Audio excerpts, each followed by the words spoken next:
Hello and welcome to the Arc Woman podcast. This is an exploration of womankind. Here we discuss what it is to be a woman in the modern world while utilizing ancient and modern modalities in tandem to create a bounty of health for the body, mind and spirit. G'day ladies and welcome back to the Arc Woman podcast. Before we get into the very interesting subject we'll be talking about today with my two amazing guests, Georgia and Kayla, let us pay respects to the elders past, present and future residing on the lands of Litruwita, Tasmania, where I'm recording this podcast today. Today's episode is something that I have been building towards for a few weeks now because the anti-choice movement in Australia is getting louder, more organised and more willing to spread outright misinformation to push its agenda. And I think the best way to counter this is with the facts. So here's how today's podcast is going to work. I'm going to name a claim, a real claim being made publicly by anti-abortion activists in Australia right now. And then I'm going to hand it to one of my two guests to fact check it against health policy, how policy actually works on the ground in Australia, and what the statistics actually say. First, I have Kayla, a current practicing midwife who knows health policy like the back of her hand. Kayla understands not just what the research says, but how health policy actually works on the ground in hospitals for real women. I also have Georgia, a criminologist who currently works in policy. Georgia understands how laws are made, how they're misrepresented, and what can actually happen to women when those laws are used against them. Between the three of us, we are going to go through these claims one by one. Some of them will shock you, some of them will make you infuriated and angry, and some of them are things that are actively used to restrict women's access to healthcare in this country. Let's get into it. Okay, so the first claim we're going to be looking at is fetal rights under international law. So Georgia, anti-abortion activists in Australia are claiming that under Article 6 of the International Covenant in Civil and Political Rights, every fetus has an inherent right to life, and that abortion therefore violates international human rights law. As someone who works in policy, what's your take on this claim? So there's been plenty of this kind of commentary, especially around some recent law reform attempts. And there's essentially a long-term understanding since the creation of international human rights law, which was with the Universal Declaration of Human Rights in 1948, that human rights like Article 6, the right to life, are conferred or applied to an individual at birth, not before. So there's a lot of historical record and precedent and all sorts of backing that under international human rights law as it currently stands, an unborn fetus in utero doesn't have individual human rights covered in those articles like Article 6.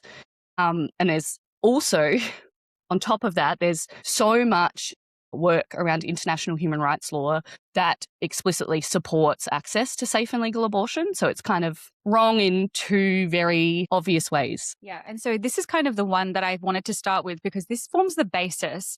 And this is, if we don't have this foundation around anti-abortion rhetoric, the rest of the arguments don't necessarily work. If we understand that a fetus is a human life that must be protected by international law, then obviously abortion should be illegal and it is therefore unethical. Wasn't there an amendment?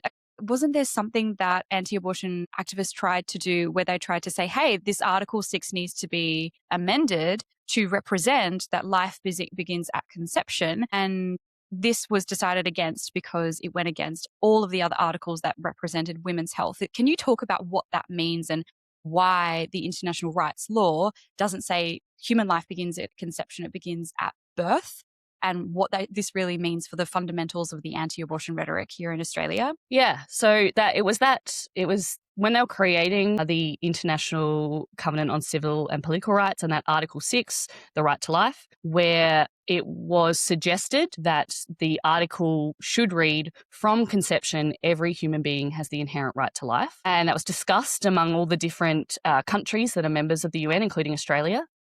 And it was very, very overwhelmingly rejected. And the language that is in the right to life, that every human being has an inherent right to life, was favoured because it's consistent with all the other human rights instruments, starting with that Universal Declaration. It's like most laws, there's like precedent.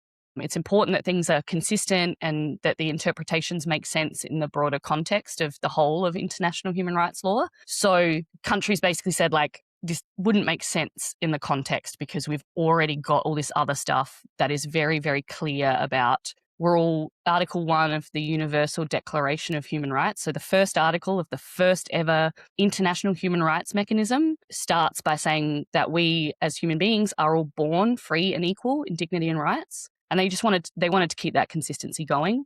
And that was very, very well supported. The idea that, the inherent right to life from conception was only supported by, from memory, 2 or 3 countries that had quite restrictive laws at the time. So it's very, and we have a whole bunch of other things as well that have come since then, general comments that human rights bodies make are generally considered to be what's called authoritative interpretation. So it's basically a guide of how to interpret the different articles under human rights. And in 2018-19, there was a general comment specifically about Article 6, the right to life, where they explained that it can't be narrowly interpreted. You can't just read the first sentence, every human being has an inherent right to life, and go no further and do no more reading and look at nothing else, assign whatever meaning you'd like to that.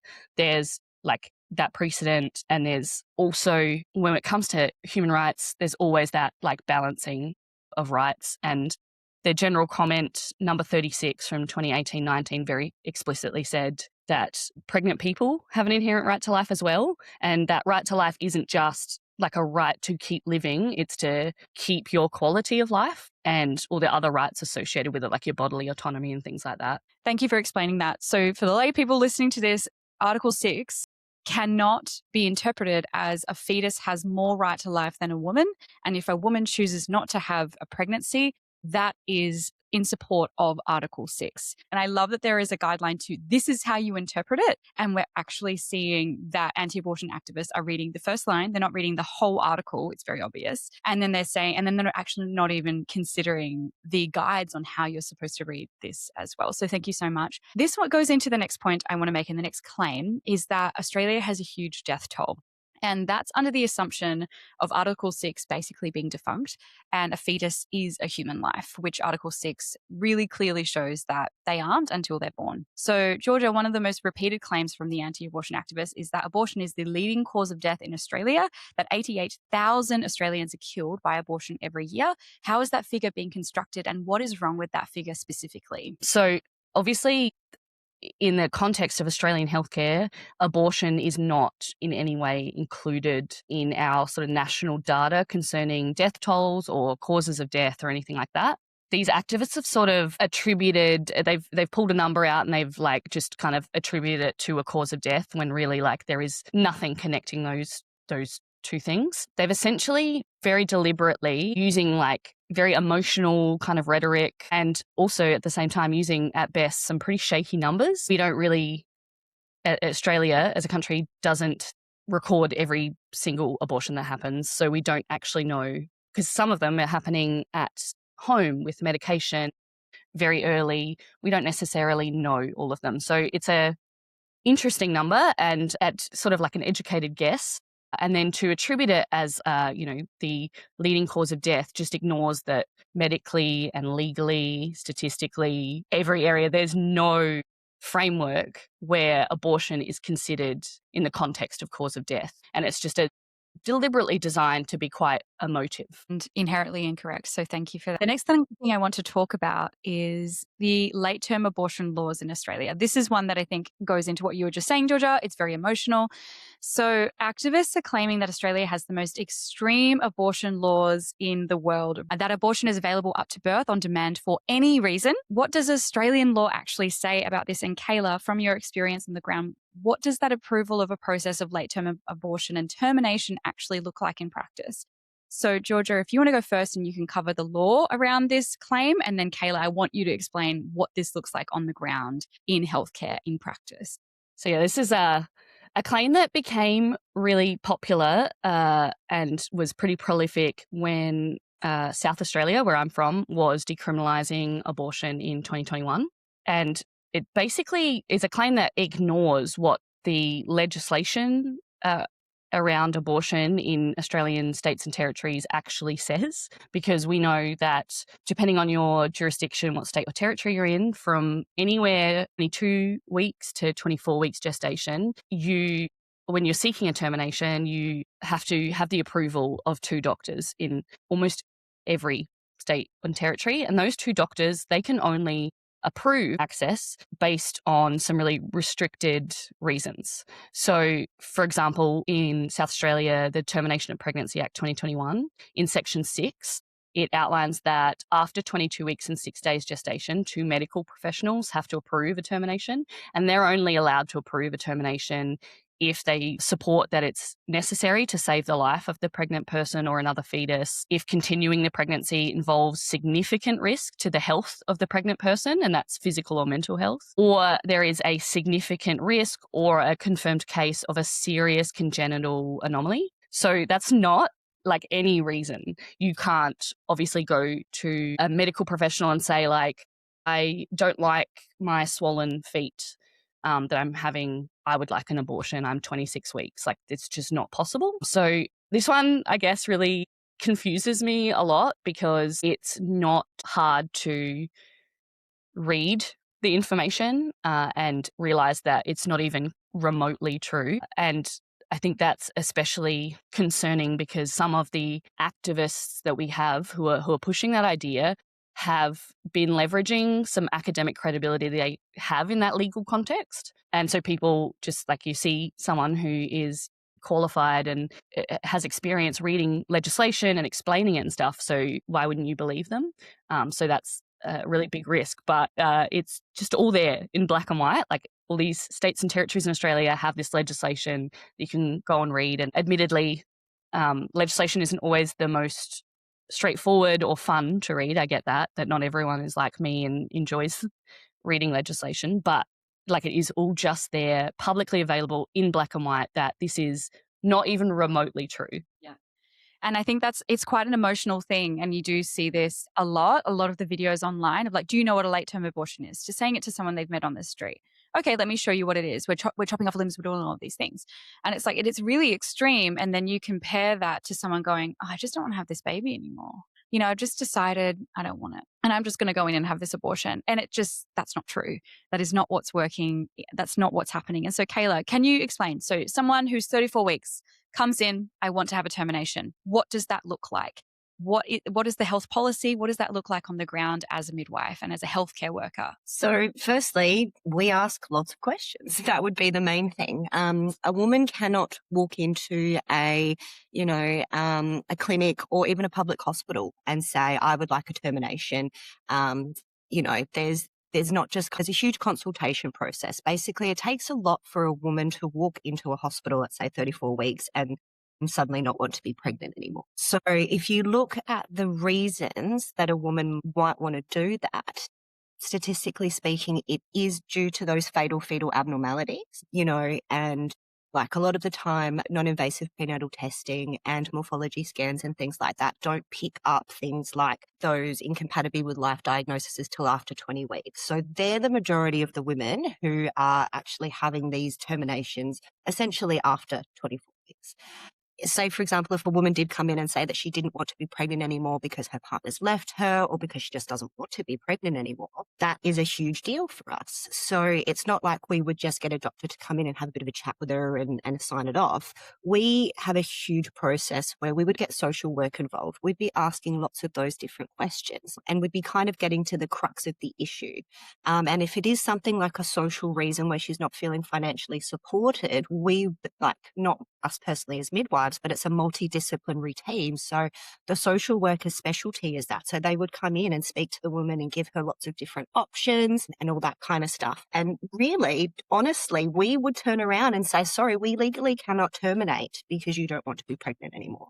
Like that just wouldn't be covered by the law. I suppose another reason where you might get a woman coming in later term, say up to 24 weeks, and wanting a termination for social reasons. So that's what these anti-abortion activists love to do.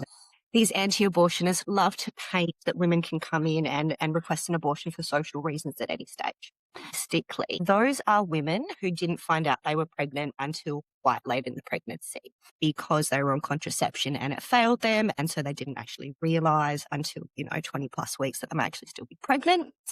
Another reason is that women can come in, they're from rural areas. So it's taken them a long time to actually be able to come to a facility in order to perform that late-term abortion. So in that instance, you would again have a chat with a doctor, have a chat with possibly a social worker. There would be a consultation process, and then you would go off and do the same thing with another doctor. Then they would have to be in agreement. So when you're kind of talking about abortions happening for any reason, like Georgia was saying, it's a very emotional way of them to kind of paint that anyone can just come in and ask for one. But there is still strict criteria. And I love what you were just saying about if I've come in for a social reason, say I'm in a domestic violence situation and I live rurally, so it's taking me a really long time and I didn't know I was pregnant. That is a whole conversation. I love what you just said. We get people involved to financially support this woman. We can get the government involved. We can offer foster care. We can offer adoption. We can offer like a mix between you have the baby and also we have a foster care support system for you there as well. There is so much. And I think it's really interesting. The rhetoric that we see a lot is why have an abortion, just put it up for adoption. That is occurring. If a woman has found out she's pregnant late or she couldn't access abortion within a time frame that is acceptable. But if you go beyond that, there's still options. That is happening, right? And it's not just, I want an abortion, so I'm just going to go have one because I've changed my mind. It just is not true. It's actually baffling to me that we have so much obvious law that is accessible for everyone to read. You just talk to any doctor, any nurse, any midwife, and they know this. Like everyone is so well trained.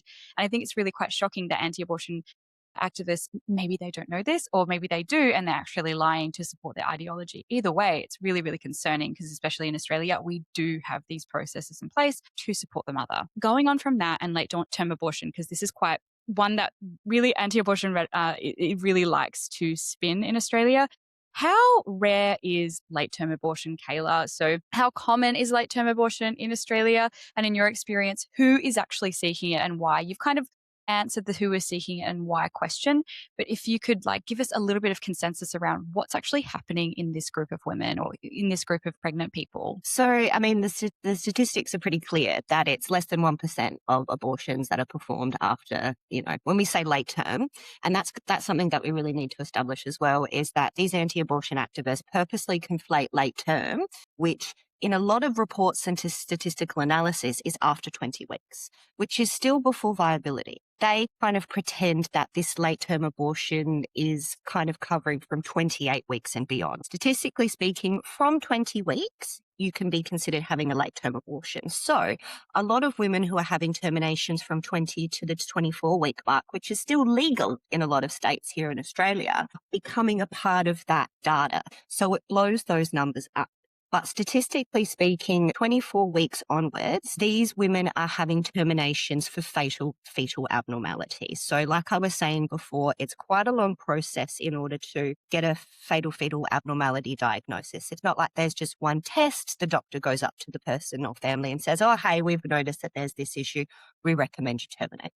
That's not what happens. So a screening process would happen. The family is counselled. They are told from the get-go of their options. So they kind of know from the beginning that termination is a possibility, but it's not encouraged. It's not enforced. They're just being told their options. So quite often they will go along to further diagnostic scans, whether that be through things like testing the amniotic fluid or doing a more in-depth morphology scan that are looking for particular biological markers of these abnormalities. And that can take weeks. Someone can have a diagnosis at, say, 20 weeks that something is not right. And it might take 4 or 5 weeks for that diagnosis to be confirmed through a myriad of other testing. So that's when the women, or the families, I should say, ultimately it's up to the woman, but quite often this is a family decision that people are making. So those people are then go into this essentially maternal fetal medicine specialist, and they're given their options. So they can terminate the pregnancy, which means inducing the labour early and birth it alive and have it pass in their arms. That's still considered an abortion. Or they can have what we call a feticide. So the injection of potassium chloride is given into the fetal heart. The fetus passes away in utero, and then the woman births a stillborn child and essentially says goodbye that way. So they're the majority of the people that are having these terminations. It's a very heartbreaking situation where these were very, very wanted children. And either way, whether the woman, has the termination and births the child live, or has a termination and births the child stillborn, they're still considered terminations. The only time that it wouldn't be a termination is if the woman chose to basically carry the child to full term, go into natural labour, and then have the stillbirth kind of, happen in a natural period, not early. Kind of makes sense. Makes total sense. And thank you for explaining it so eloquently. And what you said before, it is heartbreaking. And I can't imagine what it's like for Australian women who have been through this and been that 1% who have had to go through this, and they were wanted babies and they did want to have this child. And now we're seeing this anti-abortion rhetoric just taking their experiences and making it into the most disgusting rhetoric, talking about chopping limbs off of these babies and aborting them in that way, which, as you've just explained, isn't really a practice in Australia. I'm sure that is the most extreme of cases, and it's less than 1% of abortions are occurring that way. The other thing I just want to mention too is it's really disgusting that these anti-abortion activists are also kind of using the rhetoric of these women who have terminations for medical reasons and are still kind of painting them as murderers and painting them as people who are making the wrong choice. So they acknowledge that there are devastating circumstances where these families have to make this heartbreaking choice, but there's no empathy for them. It's almost like it's again used as a political talking point to be like, there's no empathy, there's no sympathy, and they've literally called women who've had terminations for medical reasons murderers. It's just wrong. It's just absolutely wrong. And this is, so what you've just explained, this is why we say abortion is healthcare, because if these women had given birth, and genetic abnormalities, like, they are not associated with life outside of the womb. I don't think people actually even understand what a 20-week-old fetus actually looks like. We have this idea of, okay, it's 40 weeks gestation, that's halfway, so this is just a tiny little baby. It's not that at all. Like, a fetus has nubs. It doesn't have like a fully functioning heart and lungs. This fetus cannot survive out of the womb. And then you're calling someone who decided that, okay, this baby will not have a life out of the womb. I'm not going to put myself through that. I'm not going to put that child through that either. I'm going to go through this. And then you have anti-abortion activists calling you a murderer. It is just insensitive, unethical, and wrong. And it's really, really upsetting because these people are coming from a moral high ground as well, which is really upsetting and just is not consistent with their so-called morals, values, and ethical compass, if they have one at all.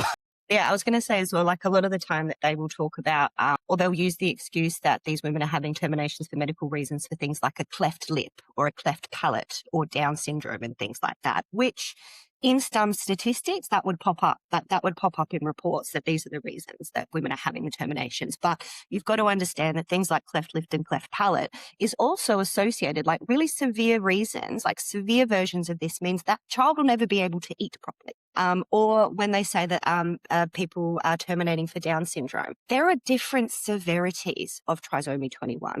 And that's what they would explore. Like, say someone would come in and say, you are increased screening for trisomy 21 or Down syndrome. Let's do some further screening. They might come out and say, yes, it's a very mild form, and therefore the woman can, makes her decision. But sometimes they'll come out and say, okay, this form of Down syndrome is very incompatible with life because there's a hole in the heart. There is going to be a whole bunch of other intellectual disabilities and things like that. So there is a level of severity. So for these activists to come out and say, oh, they're having terminations for cleft palate, they're having terminations for Down syndrome, that is a conversation that the women are having with their doctors, and only they know the severity of these particular conditions. Just because it's considered a mild condition doesn't mean it's actually going to be mild for them. And we also have to take into account that if someone has come in and she's like, okay, I can have a healthy baby, I have time and I have a certain economic level where I can support a certain disability. And I don't think a lot of people actually understand that if you have someone coming in who can support a baby at a certain socioeconomic level, but they come back and they say, okay, your baby has a genetic abnormality, which is very severe, it is okay for that woman to decide, okay, I actually do not have the resources to support this child. Yeah. That is okay. And I think Absolutely. as a parent, you love your children because before they come out of the womb, and you have to determine whether you have the support network for that child on that level of genetic abnormality. And also, to say someone is evil and a murderer for making that loving, considerate decision, I think is just ethically just is not okay. There's absolutely no compassion at all, no understanding at all. I want to go on and talk more about late-term abortion and the data misrepresentation, Georgia. So anti-abortion activists are citing Victorian government data to claim that around half, so 50% of all late-term abortions are performed for psychological or psychosocial meanings, so non-medical reasons. What does that data actually measure, and how is it being misrepresented? So this is a bit of a more complex one, and you have to accurately read the data that they're citing. You have to do like quite a bit more further reading and have a bit more understanding of what is actually being captured, which admittedly, I totally get not everyone is that keen to deep dive into this kind of data, and like I do as a passion project. So this particular set of data is using what's called the perinatal mortality classification system, which comes from the Perinatal Society of Australia and New Zealand, to sort of classify the grounds on which like late-term abortions are occurring. And they use the claim that's often said that 50% is covering data from 2010 to 2020.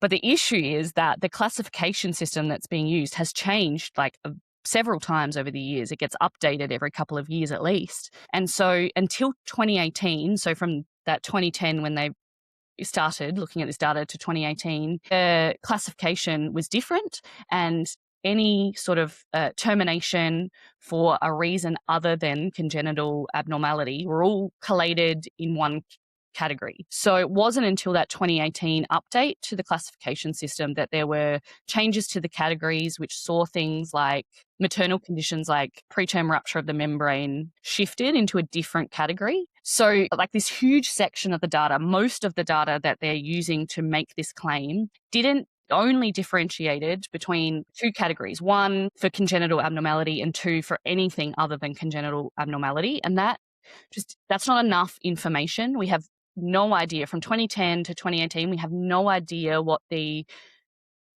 basis was outside of congenital abnormality because that level of information wasn't recorded. So it could have been medical things like preterm rupture of membrane and things like that, and being included in this.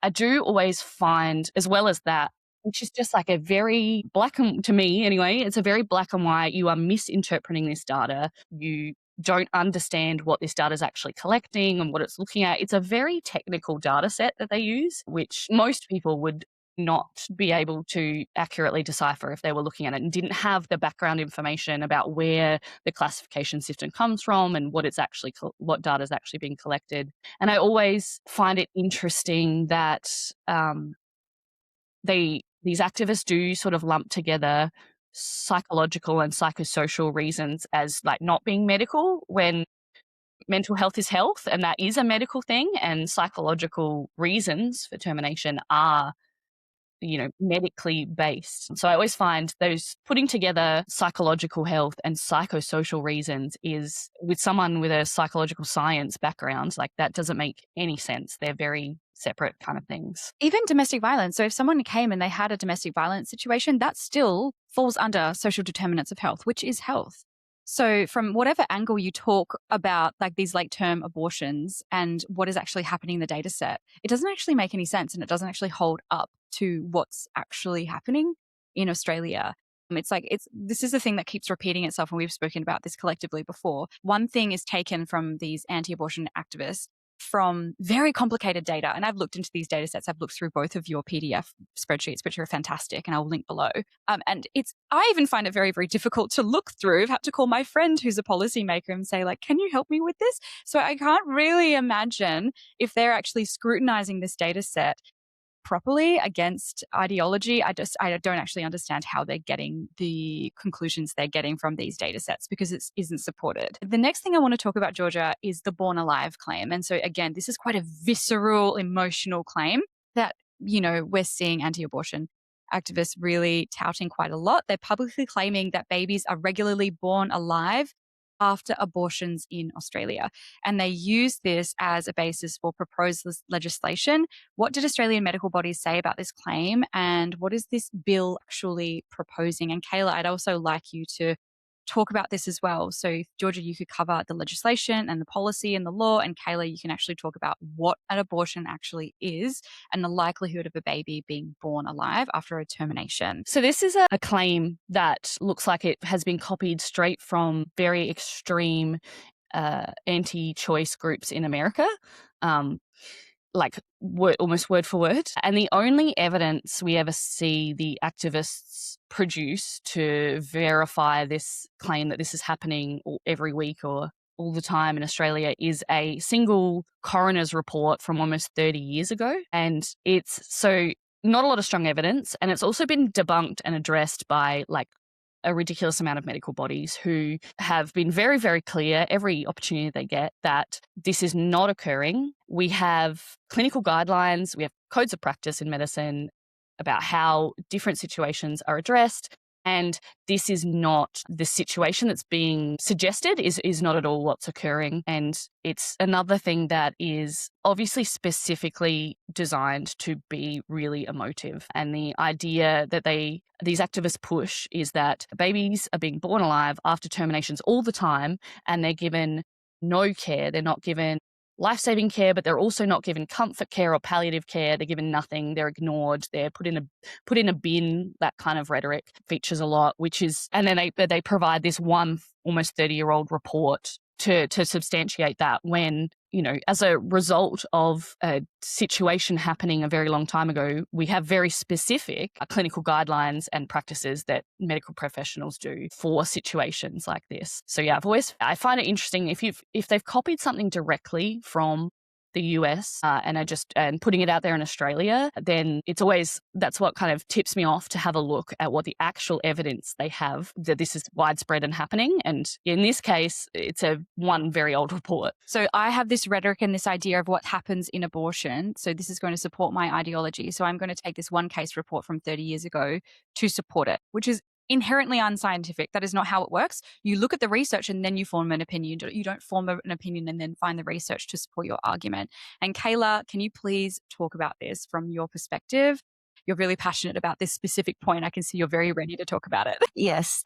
This one kind of really gets my goat because there's two ways that they come at this. So first up, babies born alive after abortions, and they kind of used data and they use neonatal death data. So they say that one baby a week is born alive and left to die after an abortion based on these statistics.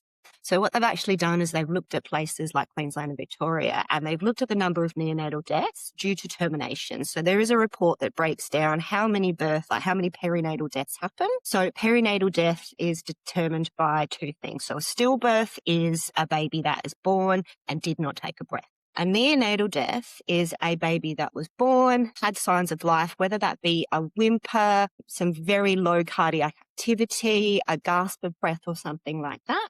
So if they are born with that sign of life and then they pass up to 28 days later, that is considered a neonatal death. There are a lot of reports that talk about the fact that there are lots of neonatal deaths after these terminations. And that's, these again, fatal fetal abnormalities. These neonatal deaths are the babies with the fatal fetal abnormalities whose parents have chosen to birth them alive. So they've chosen to have either an induced labor early, knowing that the baby's not going to survive, or they've that's basically what they choose to do. They would normally choose to have the baby early, and that they have the baby born alive and then the baby passes away in their arms. So they offer palliative care to the child. So they know that the child isn't going to survive. The child gets wrapped up. Their parents get to spend a lot of time with these babies, and then they pass away in their arms. And then what happens is they don't get thrown in a bin. They get taken to the hospital mortuary. So again, a lot of these are very wanted babies. So their birth certificate is, I believe it's a registration is done, and then a death certificate is done, and then that gets sent off to the mortuary or a funeral home, and basically they organize a private funeral. So that's where these kind of one baby a week that are left to die after an abortion is these fatal fetal abnormalities. The other kind of angle that they come from is that kind of before 20 weeks, in the instance where this coroner's case that Georgia brought up from about 30 years ago. So this was an instance where gestation wasn't correct. I believe the woman probably thought she was less than she was. She went in, she had a termination. The baby was born with quite obvious signs of life, gasping, crying, and that kind of thing. And the midwife didn't know what to do. There was no hospital policy. There was no protocol. She called the doctor. The doctor was like, well, just, it basically kind of just said, just let it die. And this obviously distressed that particular health professional. So that whole coroner's case made it so there was guidelines and policies and things like that put in place in each state in order to allow each hospital and each state guidelines to determine what is best comfort care or palliative care for them. And that's what the health professionals then use in order to care for those babies who are now born alive. Again, really insensitive take on like something so sensitive, like these parents have decided to have this baby knowing that it's not going to survive, having moments with it. And then anti-abortion activists are taking that very sensitive data and representing it just so incorrectly. And it's really, really hurtful. I want to stay with you, Kayla, just for a second. I want to talk about this claim that we also see the other side of the coin of, okay, abortion hurts everyone, including the person giving birth to it and who is pregnant with the baby. So abortion harms women and pregnant people. So the central argument from the anti-abortion activists is that abortion is most horrific human rights abuse in Australia and it actually harms the person who's pregnant with the baby. So what does the research, particularly the Turnaway study, actually tell us about outcomes for women who are denied abortions versus those who receive them? Yes, so the Turnaway study is a huge one. That was a huge longitudinal study that actually asked women over, I think it was like 5 years later. So these are women who were turned away from being allowed to have abortions. So they contacted them and did obviously interviews with them. And a majority of these women were able to then go and access abortions in other instances. And they followed up with them years later, and they found that obviously being able to access this abortion, they had better mental health outcomes. And there is the general consensus, as well as the Turnaway study, there is also like plenty of other research out there. If you go onto Google Scholar and you kind of, look at academic science, like psychology journals, scientific journals, there is a lot of evidence that shows that women who are denied access to abortions have worse mental health outcomes in the long run. There's one or two particular studies by I think he's like an accountant or an economist or something like that, who is very anti-choice and anti-abortion. And he's created a couple of articles. His name is David Reardon.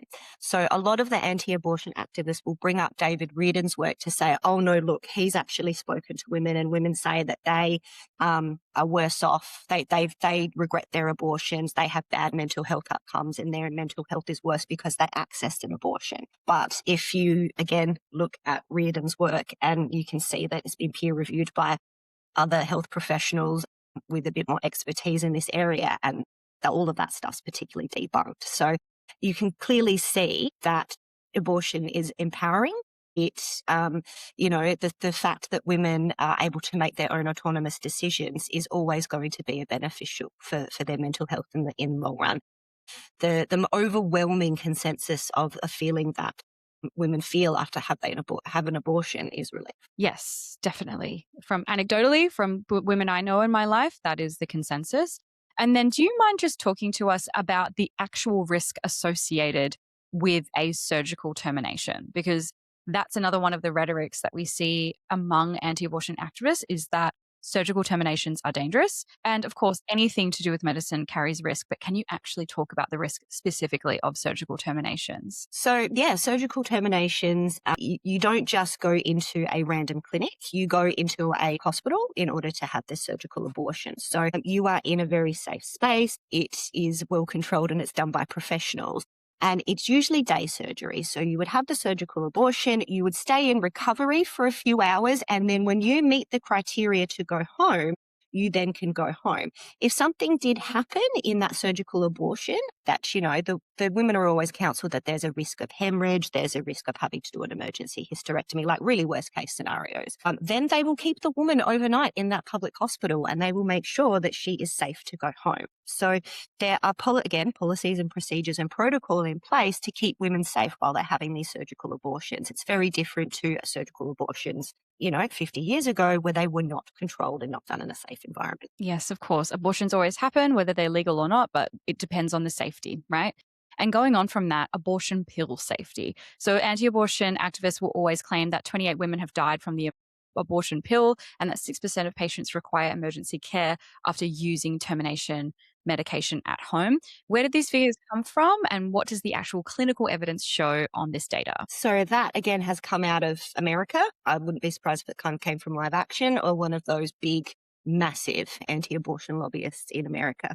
So they came out and did a study and said that out of a few thousand women who had mifepristone at home, so there is the medication abortion you can take at home is essentially 2 steps. So there is a tablet that you take called mifepristone that basically drops your hormones enough that progesterone isn't delivered to the fetus, and therefore the pregnancy stops developing. Then 24 to 48 hours later, you would take misoprostol, which is the agent that would cause contractions and cause the fetus to be expelled from the uterus. So they said that out of thousands of women who were using this pill, 28 of them died after taking mifepristone medication. And they say there's some sort of epidemic and we need to research it more. But if you actually look at the study out of the 28 cases that there were, or 32, sorry, there was 32 women who died. 18 were possibly related to the abortion, which is, sepsis, toxic shock, hemorrhage, all that kind of stuff. And it wasn't the actual abortion, the abortion pill that caused the death. It was something that happened afterwards. So there was also, out of those 32 women, 14 of them, there was also cases of substance abuse. There was also suspected homicide involved, suicide, another natural death due to like a respiratory issue. So what they're doing is they're taking all of these women. So these 32 women at some point had the misoprostol or the medication abortion, and they have somehow died, and they are attributing those deaths to the medication abortion when you can see that that's just not true. Okay, thank you for explaining that so beautifully as well. I really appreciate that. We're going to talk about a different claim now, which is miscarriage criminalisation. I'm going to ask you this question, Georgia. So anti-abortion activists claim that abortion restrictions never criminalize miscarriage, and that no woman has ever been prosecuted for abortion or miscarriage in Australia in living memory. Can you tell us exactly what happens when an abortion is criminalized and what the Australian legal record actually shows to kind of misprove this pretty crazy claim? I would say they're all pretty crazy claims, but this one is outrageous, I would say. Yeah, this one's just a pure denial of reality. We have, at this point, generations of evidence to the contrary that miscarriage is never caught up in the criminalisation or the restriction of abortion. We have some pretty significant examples. El Salvador is one where abortion's heavily restricted, and there have been so many women who have been investigated, jailed, prosecuted and convicted following a miscarriage. A number of human rights organisations, especially Human Rights Watch, have reported on this over a number of years. Recently, there was a woman who was released, I think halfway through a 30-year prison sentence she got after she had a miscarriage. And obviously with, different kind of testing and investigation and the different technologies and whatnot advancing, it was, they're able to sort of review those cases and were able to determine that it was a miscarriage. But she'd already spent something like 10 or 15 years in prison for it, of the 30-year sentence that she got.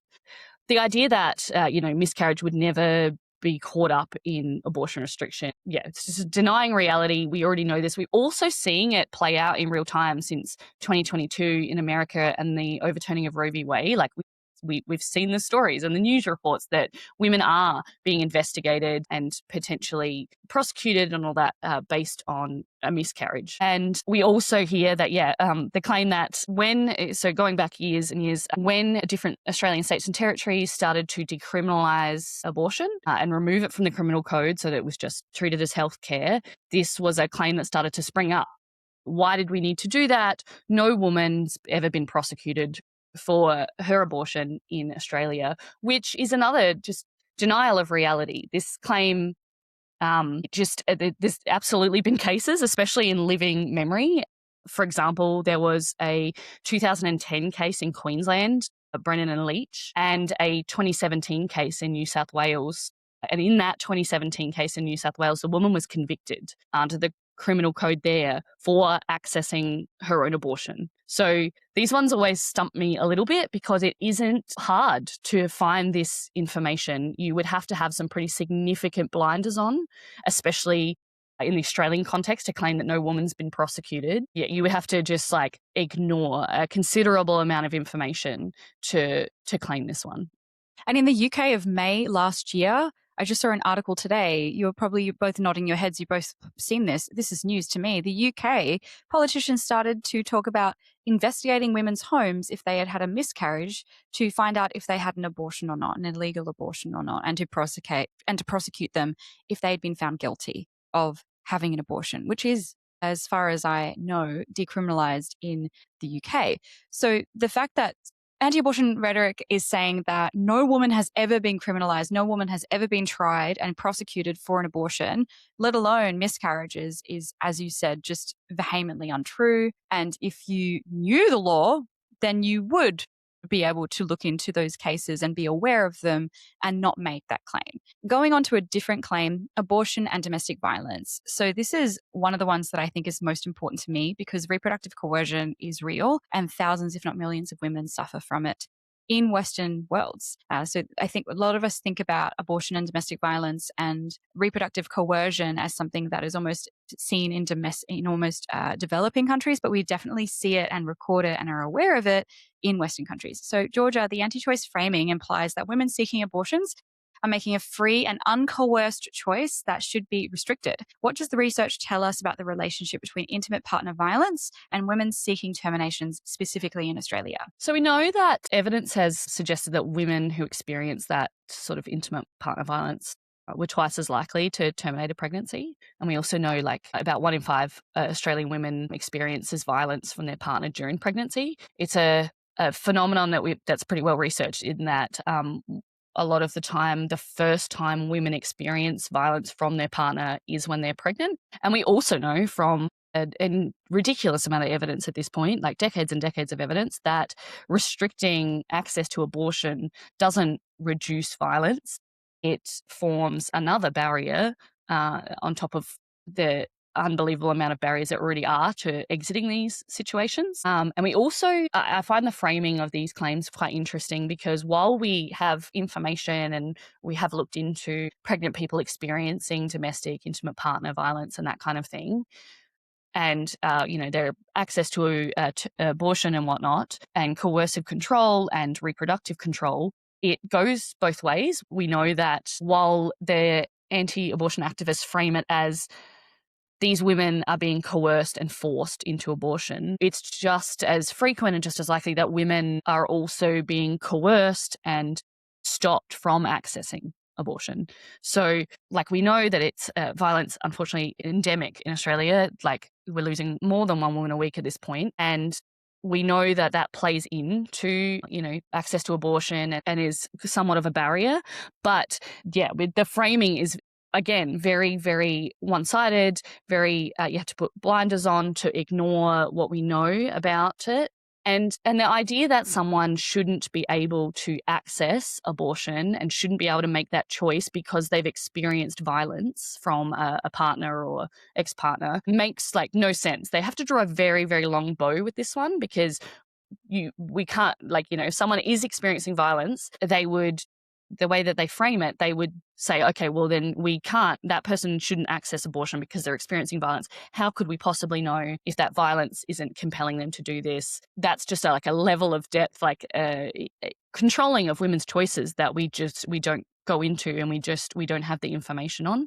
So it's using something that is a real challenge for women in Australia, especially pregnant women experiencing violence for the first time while they're pregnant, just in the most disingenuous and unethical way possible, and using the violence that women are experiencing as a tool to limit their reproductive health choices is obviously ridiculous and very infuriating. Thank you. And then, Kayla, do you mind revisiting what this looks like? You explained it at the start of the podcast. If a woman comes to a clinic and says, I am experiencing intimate partner violence. I've never experienced it with this person. I am in danger. I'm 20 weeks. What does that look like? We help her straight away. It's not like, oh, okay, no worries. Call this number, speak to this person. They'll be able to give you some information, whatever. No, we stop what we're doing in regards to the appointment or the consultation, and we urgently call multidisciplinary teams, essentially social work and all that kind of stuff, to first make sure the woman is safe in that instance? And when she leaves the hospital, is she going to continue to be safe, and creating some sort of safety net or, ability for her to be able to contact us if it then becomes unsafe once she leaves. So it's basically, it's hard sometimes when the partner is there.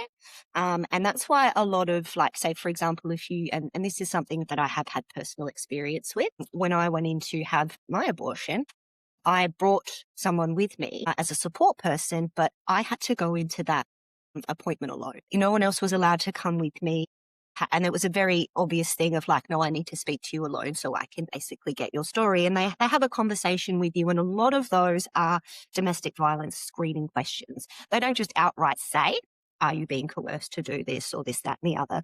Health professionals have had lots of training and they're actually quite clever.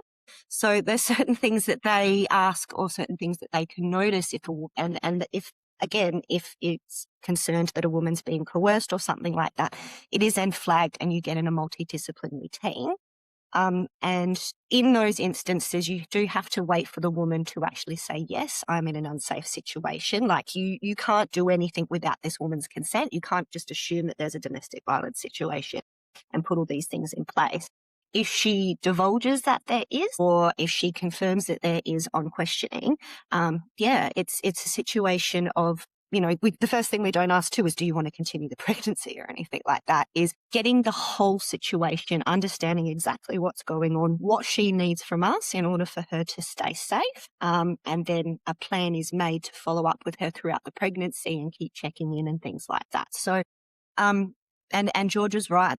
That's something that shocked me when I was a student baby midwife a number of years ago, finding out in my sociology class that the first instance of domestic violence can pop up during pregnancy. A partner can have no red flags whatsoever, and then suddenly that behaviour changes when the woman finds out she's pregnant. So, that's something that health professionals, do have on our radars, and that there is multidisciplinary support for these women. Thank you very much. You just dispelled a few myths just then, which is another one we actually haven't specifically spoken about, which is coercion that healthcare workers put on women to abort their babies as well, which from what you've just explained and from what we know from the policy does not exist in Australia.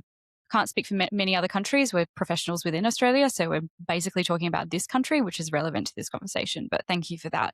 Moving on to the next thing. So this is kind of why we're all here, is this claim that abortion is being made on a sex-selective basis. So Georgia, anti-abortion activists have publicly claimed that a New South Wales government report shows 9.8% of abortion patients requested a termination on the basis of sex selection. What did that report actually find? So yeah, this one I also struggle to get my head around. Is not unlike some of the other data sets we've spoken about, this report is pretty straightforward. It's also not a very long report. I think it's like 4 pages or something ridiculous. So if we read the actual report, we find that the actual number of requests in New South Wales from that 2019 to 2020 period that were for a sex-selective purpose was 0.08%, which is less than 0.1%. The report also found that a lot of those that were recorded as requests for abortion based on a sex-selective purpose were at gestations less than 9 weeks, and we don't actually have technology to reliably be able to tell at that gestation. So it's very likely that most of those were an error, and if those likely errors are removed, then it was 0.02% of requests for termination in that year were for a sex-selective purpose, very different to the almost 10% that anti-abortion activists tried to claim. Where they got that number is a separate section of the report where they also surveyed medical professionals and asked medical professionals, in your career, have you ever received a request for a termination for a sex-selective purpose? And 9.8%, about 18 medical professionals in that survey said, yeah, they had received a request. And all but one followed that up by explaining that they refused the request, and they explained to the patient that that is not supported by the laws in New South Wales. So this claim was what we call in academics just a misrepresentation of source material, to claim they've mixed those two numbers to make it sound like, oh my God, 10% of requests for termination in a year were for sex selective purpose. That sounds crazy. Well, because it is. It was less than 0.1%. And that report was interesting because that report came from the New South Wales decriminalisation of abortion. And it was a requirement as part of that change to the law that a review be done on sex selective termination requests. And it was something that a lot of anti-abortion activists pushed for. I mean, they pushed for a lot of different amendments. They pushed for amendments in that bill that would have explicitly criminalised sex selective abortion. That didn't get up. So their kind of consolation prize was we'll do this review. We'll see if it's actually an issue, because the information we had suggested it was not an issue, but we'll do this review. We'll see if it's an issue. This review was done, less than 0.1%. That's ridiculous. Not really an issue. We can move on.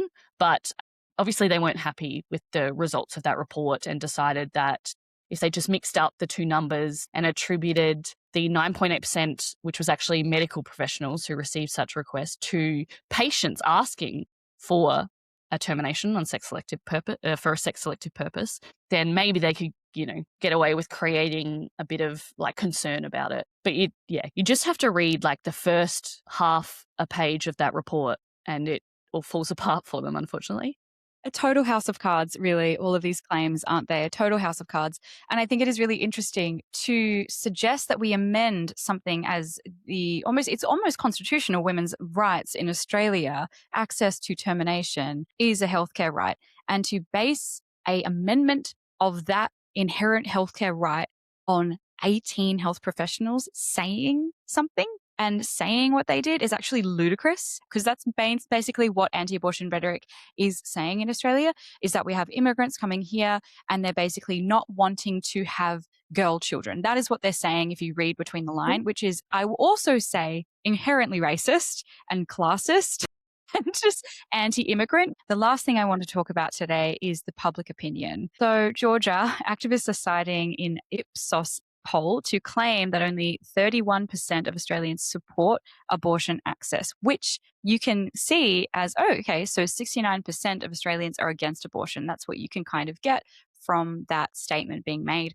What does the full poll actually show? Yeah, this is essentially like a textbook case of cherry picking, taking one point from this whole poll and whole report, because if we have a look at the whole thing, and we see that the same survey that asked that question also asked Australians if they support abortion being legal, and they had the options of saying in all cases, in most, in some, in not many, and not at all. And we see that overall, about 70% of Australians consistently in that Ipsos global poll that happens every year, about 70% of Australians support abortion being legal in most to all cases, which never gets a mention from anti-abortion activists. They pick the one very specifically asked question about 20 weeks, and then they extrapolate that out when that's just not, that's not how surveys work, that's not how data works. So, and they never mention the 70% of Australians who want abortion legal in all to most cases. It's something like, of that, 39%, 40% roughly want abortion to be legal in all cases. So that is a pretty strong indication. But we also have other sources that we can look at. So the Australian election study, they will ask about people's attitudes to certain policy areas, and it's very broad. They ask about all sorts of things: energy, immigration, everything. And they've asked about abortion, and they've collected data since about 1996 in election cycles, so every 3 to 4 years since then. And for, over the last 10 years that they've collected that data, over 70% of Australians say that abortion should be readily attainable. And the percentage of Australians who think that abortion should just not happen and should be illegal is tiny, at most 4 to 5%. Ever 3% is it's and it's never changed. The percentage of Australians who believe that abortion should be readily attainable has increased a lot in the last 10, 15, 20 years, like a huge amount, whereas the small tiny percentage who think it should be completely illegal and not exist it's never grown. So when we have a look at like all these different sources of data. And there was also a recent one that specifically asked people based on how they vote. So like, Labour voters, Liberal voters, One Nation voters. And we saw that even overwhelming One Nation voters and, more conservative voters, even they overwhelmingly supported access to abortion. So we have plenty of data to support that Australians support access broadly to abortion and want it readily attainable. And we also can read the whole report that specific claim from anti-abortion activists is cherry-picked from. So that kind of undoes that. Thank you. And for everyone listening as well, we are going to be putting together a PDF of all the claims and then all of the research that backs up what you guys have both spoken about today. And I just want to finish with both of you today on talking about the Sex Selection Bill Amendment and what this actually means. Kayla, do you mind talking about this? So there is a libertarian MLC called John Ruddock who wants to introduce or an amendment to the New South Wales abortion reform law to make sex selection illegal. In New South Wales, and in lots of other states like South Australia and things like that, it does say in the law that terminations for sex selection purposes are prohibited. It doesn't say that in New South Wales. It says that it's strongly discouraged because they have evidence and acknowledgement that, in order to save the life of a woman, so possibly in some cultural circumstances, if a woman feels unsafe to carry, I would say a female baby, then you would, there are abilities for health professionals to help that woman by providing a sex selection termination to save her life, or if her life is at risk. That's how it's worded. Sex selection terminations are permitted if a woman's life is at risk. So that's where you would get those very, very small amounts that Georgia was talking about. I would imagine your 0.02% of women.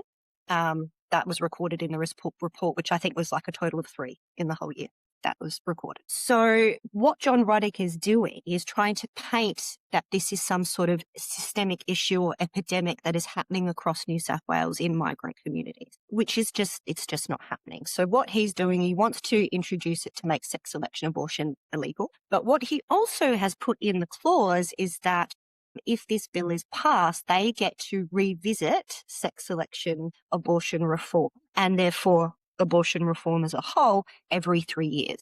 Every 3 years, it has to be reviewed, it has to be discussed, and it's an opportunity for them to introduce more laws to roll this back. And this is something that he's specifically said, John Ruddock. So he has, in the last couple of months, moderated an anti-abortion debate between abolitionists and anti-abortion activists who are a bit more incremental.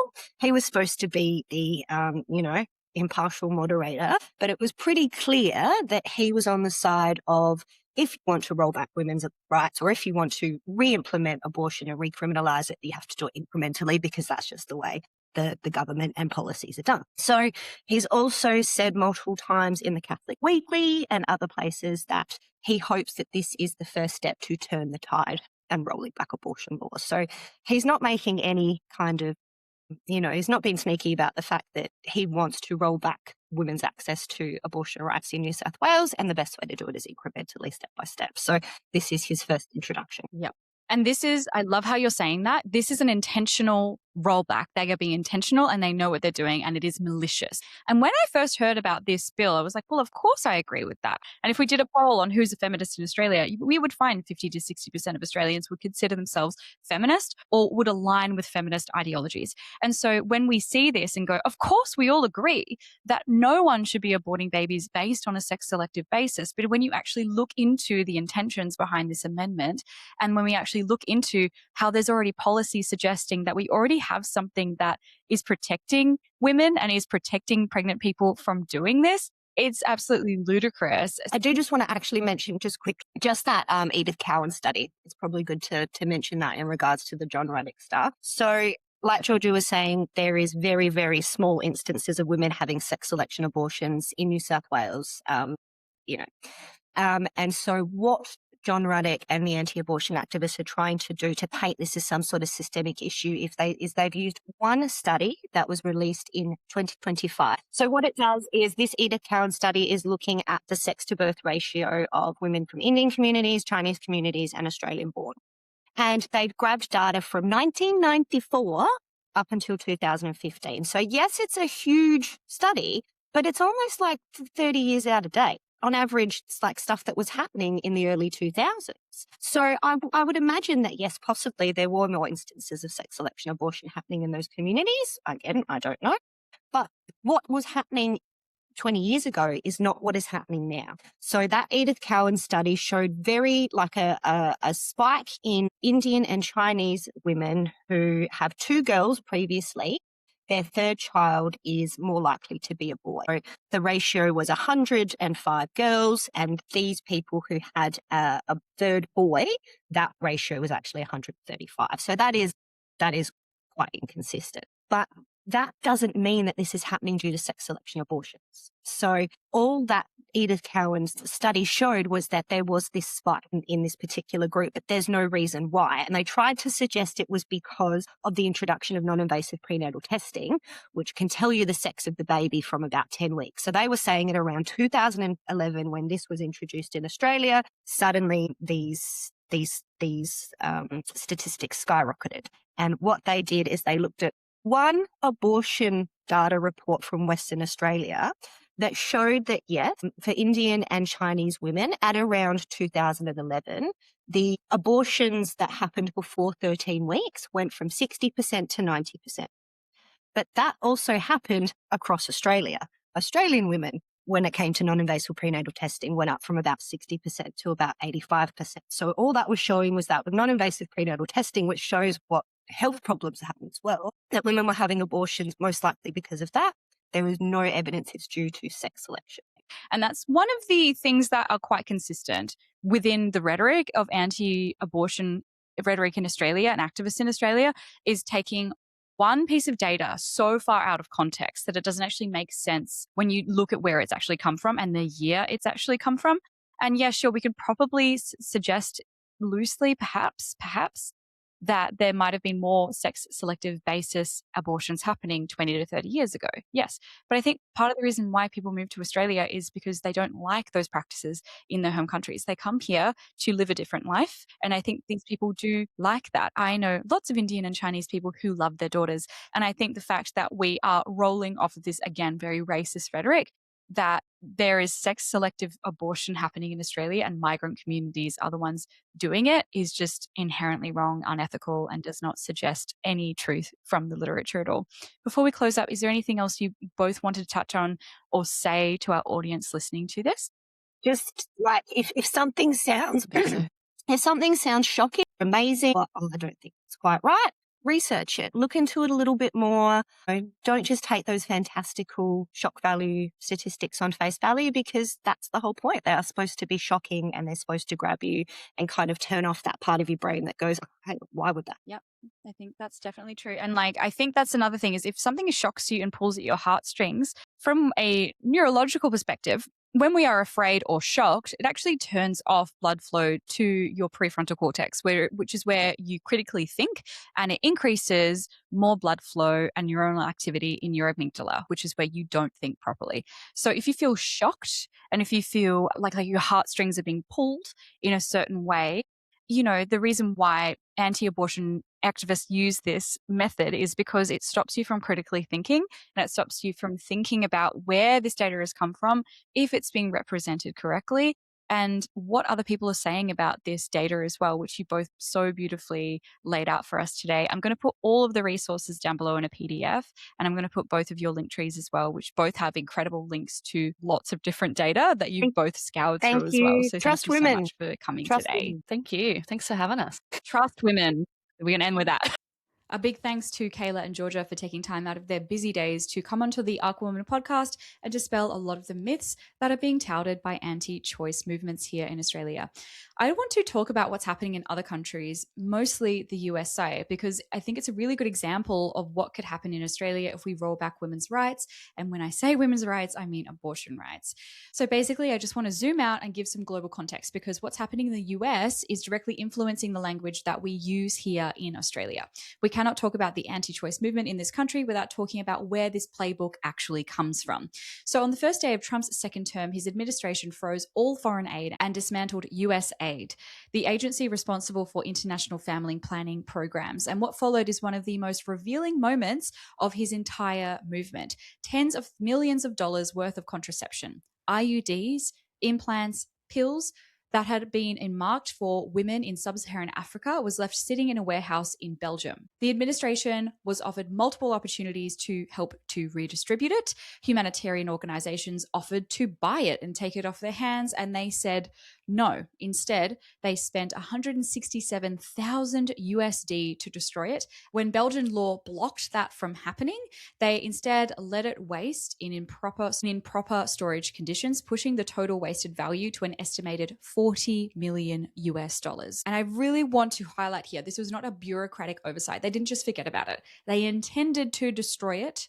Belgium told them that they could not do so. And so they said, okay, we're just going to move it into a different storage facility. And then they let it expire so it couldn't be used. And so you might be thinking, okay, so what does this actually mean for women? So I'm going to translate this $40 million worth of wasted birth control into human terms. So in 2024, US Family Planning Aid prevented 17.1 million unintended pregnancies and 34,000 maternal deaths globally. Every single $10 million cut to the funding is projected to result in a 362,000 additional unintended pregnancies and 718 additional maternal deaths. Let that sink in, right? So this movement, which claims to be pro-life, made a deliberate decision that resulted in women dying. And at the same time this is happening, the Trump administration is dismantling abortion access domestically, so within the US. Mifepristone, so we spoke about mifepristone within the podcast today. It is what we use for abortions. It is an abortion pill used in approximately 65% of all abortions in the US. It's effectively being banned from being mailed interstate by a federal court ruling in May of 2026. So this month, I'm recording this in May of 2026. That means that women living in states where abortion is already illegal could no longer receive medication abortion by post. In 2025 alone, 91,000 abortions were provided via telehealth to patients in states with total abortion bans. Now these women have nowhere to go, and I have to highlight that these women are most likely to be in domestic violence situations. They are most likely to be living on the poverty line. These are the women already suffering, and they are set to suffer more. One shining light in this horrible story is that the Supreme Court in the USA has issued a temporary pause on that ruling, but as of this recording, it is unresolved. And the rhetoric driving it is that contraception is abortion, that life begins at fertilization, that women's bodily autonomy is absolutely negotiable. And that rhetoric is already here in Australia. Going on from that, following the overturning of Roe versus Wade, following the intentional destruction of contraception, and following the outlawing of mailing abortion pills to women in states that cannot access it legally, we are also now seeing contraception changing its name to possibly abortificant in the USA. So just to highlight something here, contraception prevents pregnancy. Abortificants will cause a pregnancy to end. They don't have any overlap in medical science. The final claim I want to cover to round out this podcast is that we're seeing a rhetoric migrating directly from the US into Australian anti-choice rhetorics. And we have to be really, really precise here because what's happening is deliberate, coordinated, and it's coming for every woman's access to birth control. And you know me, I am pro-consent and informed consent. If anyone is out there that is talking about the negative consequences associated with hormonal birth control, I will put my hand up. That's me. That's me. But as I've said multiple times, I would rather live in a world where women have access to contraception, hormonal and not, than not have it at all. Okay, it is absolutely flawed. We have better healthcare outcomes for contraception for men, but is that an argument for no birth control? It is absolutely not. Okay, I am not in the red pill pipeline. I want birth control for women. And what we're seeing in the anti-choice movement is we're seeing a renaming and a reclassification of hormonal birth control, which is dangerous and not medically accurate. So what we're seeing in these movements is that hormonal birth control, IUDs, and implants are not contraceptives. They are being renamed as possibly abortificant or an abortificant. They cause abortion, not prevent pregnancy. So let's be really clear about what an abortificant actually is. MSI Reproductive Choices defines it simply. An abortificant is a medication or substance that induces the termination of pregnancy. So this is misoprostol, this is misoprostol, these are abortion pills. They are abortificants. The The pill, the patch, injectables, IUDs, implants, condoms, vasectomies, and tubal ligations, none of them are abortificants. None of them cause abortions. They prevent pregnancy from occurring. No pregnancy, no termination. This is not a contested medical position. This is biology, okay? So I keep driving that point forward. There is no overlap. There is no Venn diagram here, okay? There are two completely different circles. They are two completely different medical interventions. And yet, in the US Senate, during a vote on the Right to Contraception Act, multiple senators argued explicitly against protecting birth control under federal law by classifying it as an abortion. Senator Josh Hawley argued that contraception protection bills were sneakily establishing the legal right to abortion medication. Senator Joni Ernst called a federal contraception protections fear-mongering and then introduced an alternative bill that deliberately omitted protections for emergency contraception, the morning after pill. Senator Marsha Blackburn went further. She publicly targeted Griswold versus Connecticut. This is a landmark Supreme Court ruling that has guaranteed Americans the right to use birth control since 1965, calling it constitutionally unsound and arguing the states should have a right to regulate contraception devices. Okay, so this is not fringe, okay?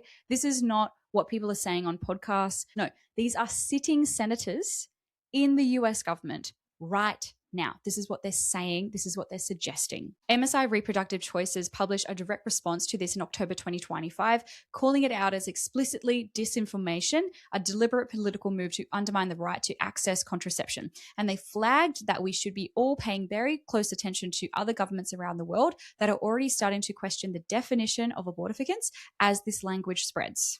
Australia is not immune to this. I think a lot of us think we're immune to this, and we are absolutely not. And we are already hearing the framing here within the anti-choice movement. The endpoint that they're aiming for is not just restricting abortion, it is also restricting the pill. It is also restricting IUDs. It is also restricting vasectomies. It is also restricting tubal ligations and also hysterectomies. We're already seeing that women in the US can't actually have other healthcare that is completely unassociated with contraception and abortificants because we see overlap with other healthcare needs that women need to access. Thank you so much for taking the time out of your busy day to listen to this episode. If you loved it, please remember to like, subscribe, and send to a loved one. If you want to learn more from ArcWoman, please check out the website at arcwoman.com.au, where you can find a plethora of offerings like charts, masterclasses, courses, and organic clothing. You can also head over to patreon.com/arcwoman or substack.com/arcwoman to join the community. I hope you have a really beautiful morning, afternoon, or evening wherever you are in the world, and I will see you on the next episode.